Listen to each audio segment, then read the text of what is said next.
National Weather Service in Cleveland has issued a severe thunderstorm warning for southern Crawford, northeastern Marion, tomorrow until 9:30 p.m.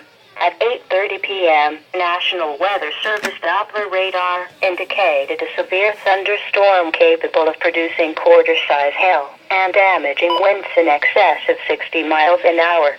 This storm was located 7 miles west of Galeon and moving southeast at 35 miles an hour.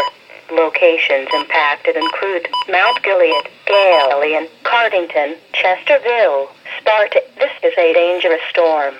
Seek shelter inside now and stay away from windows.